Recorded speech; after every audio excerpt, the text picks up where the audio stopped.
الاشياء المستحبه للميت اخونا عمرو من البحرين اللي كان يعني الدعاء له، الدعاء، صدقه جاريه يعملوها له. جارية. سبحان الله. المتوفى يعني يفرح بصلاح الحي. ان الميت لا يخزى بعمل الحي. رواحه، سيدنا رواحه ابن عبد الله بن ابي رواحه رضي الله عنهما لما استشهد ابوه فيقول كلما صنعت خيرا رايت ابي مبتسما في الرؤيا. سبحان الله. يقول يا بني جعلتني فخورا بين اهل القبور، فلما زللت زله رايت ابي في الرؤيا عاضا على اصبعه يقول يا بني اخزيتني بين اهل القبور والله ما استطعت ان اقابلهم اليوم. سبحان الله. طبعا يا الله. وكان ابو الدرداء يدعو بعد كل صلاه يقول اللهم لا تجعلني اعمل عملا اخزى امام ابن خالي عبد الله بن ابي رواحه.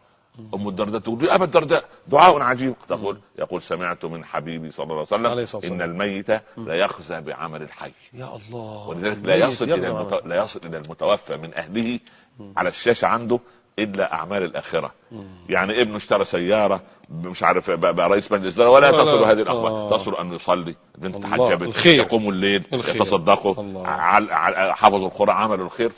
اللهم اجعلنا من اهل الخير. اللهم يعني يرحم الاموات ويلحقنا بهم على التوحيد يا رب. الله يبارك في عمرك ويسعد ايامك ويجزيك كل خير. الله يرضى عنك. بارك الله عليك. بارك الله عليك.